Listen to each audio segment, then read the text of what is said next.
Hello, my fellow readers. I Dark Symphony 777 with another fan fiction review. As always, a link to the story will be in the description below. Please like the video, subscribe to the channel, click on that bell for notifications, leave a comment in the comment section below on your thoughts on the story, and finally, it's my opinion. My opinion is not indicative of everyone in the world, so please respect that. So, the story I'm doing a review of today is Fight for Survival Choices by Blaze. Uh, this. It is a Walking Dead fanfiction, and I was given this suggestion by a subscriber. Thank you, subscriber, for the choice. So, what is the story about? Well, this story is unique due to the fact that it is a choose your own adventure story. So basically, everyone just you get to, for instance, yeah, right here, you get to a choice at the end of the chapter.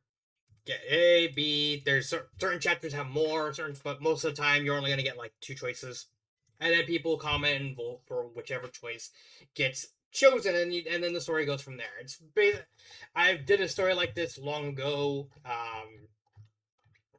being mailing, and that story was good. This one's not as good, mainly because of the simple fact that we're gonna talk about in a little bit. It doesn't have to do with the plot though. Don't worry, but it is important enough to bring up. But in terms of the core plot, I don't really know.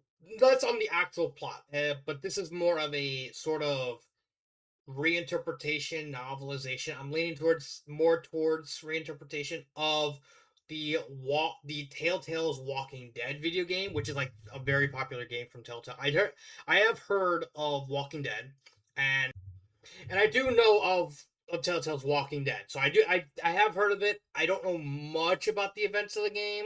You're seeing gameplay right now, but I don't know much on the game. I know, like I said, I know about Walking Dead.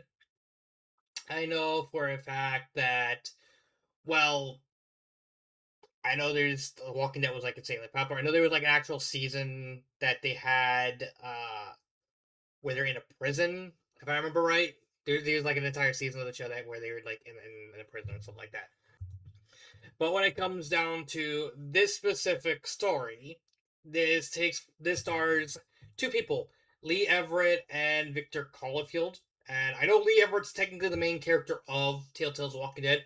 Victor Caulfield is an OC, so he's kind of just joining in the events of the game, and you kind of see parts of the game through his perspective. And he's joined by four other OCs, three other OCs. I don't know if Andre is an OC or not. I'm not sure off the top of my head. They are Simon, Veronica, and Jessica. And it's literally just the events of the game from with the added characters. It's nothing too fancy. I They end up in like not Missouri. Let's say like California, like near California, like around Arizona. Uh, then they end up in like Savannah, and then they end, and you know, give me. I'm actually really tired right now. I'm recording this in the morning. It's like they had to deal with like cannibal dairy farmers and like a cult, like Crawford or something like that. It's it's all right from a plot standpoint. It's very simplistic. It's just group of people trying to survive and their choices either, and the people who vote their choices either add more people to the group or potentially put them at harm, put them in danger to potentially get killed. So every choice has the risk reward system to it. I think it's fine. It's very standard for what it is. I do have a criticism with the voting, but that's more on the site's choice. I'm not a fan of I'm not a fan of the guests, especially on AO3. Again, this is not the author's issue. This is more like a site issue. It's like I don't think you should allow guests because manipulation, all that stuff could cause issues. But yeah, it's in terms of an actual plot. and the implementation of the voting system and all that, it's not bad. It could have been way worse, but for what it is and how it was implemented, it's not bad. I do appreciate the fact that if I go to this, don't worry, I know what I'm doing. There we go. That he even tells you like full choices of what, like, oh, if you choose this, like telling you the path, what happened if you chose other choices, showing that the amount of work the author put in to all this. It's like, yeah, that's fine. I really like the author went above and beyond and like showcasing like as much as he can with like the ideas and the paths that you could have taken. Even I think you even there's like choices for like romance partners. Like you could even been a three-way relationship, I think. Or like a gay relationship. You could have had potentially had everyone. And there's even like these little interludes right here that are about other characters that involve Victor's brother Timothy and and these characters' interactions, and depending on what you choose here, depending on like how the end, like the epilogue ends out with like all these people kind of ending up in like a little like a little living colony, and they have to deal with this guy named Roger who's kind of like becoming paranoid, and they have to figure out how to deal with him. I think that's really nice. It shows the authors, really thought this out, really planned ahead for as much as he can for the events of the story. Hi. Uh Characters. I mean, the characters are fine. They're nothing really deep. They're really just a bunch of people trying to survive on the road. It's like trying to choose whether or not to be good people or bad people, and like you choosing Lee and Victor's choices on whether or not how people react to them and how people take care of them and all that. I think it's fine. You're not going to see any deep characters because the story kind of doesn't need deep characters. I'm completely honestly, I really wish it could have been at least like some deeper characterization. But what we have is it's not bad. Pacing, I think the pacing is actually done perfectly. 266,000 words to tell a story. That's actually pretty well. That's pretty well paced. It doesn't go that far. Some chapters are actually very short, while some chapters are very long. It just depends on like how much is needed to add onto the choices and pile onto each episode. Like this, like you can see right here. This chapter is kind of okay, and then this chapter is like really really short. It really kind of flexible. It's one of those stories that is really flexible between longer chapters and shorter chapters because you need to actually pace itself between each like individual choice, and some choices, sometimes in like these sort of choose your own adventure, some chapters are going to have to be shorter to kind of get to like the next point where you're branching off into the plot. It's not bad. And then we get to the grammar, which is yeah, this is where the story kind of takes a big hit. Okay, I'm going to preface this right here. This sentence kind of screws over the story big time.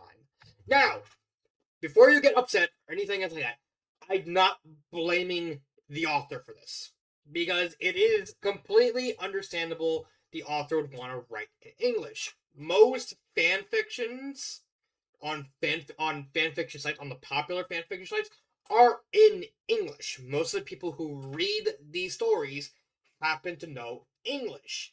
So it is completely understandable the author's like, okay, I'm going to write this in English because that's where most likely people are going to actually read the story and comment, especially on a story that kind of needs comment to work.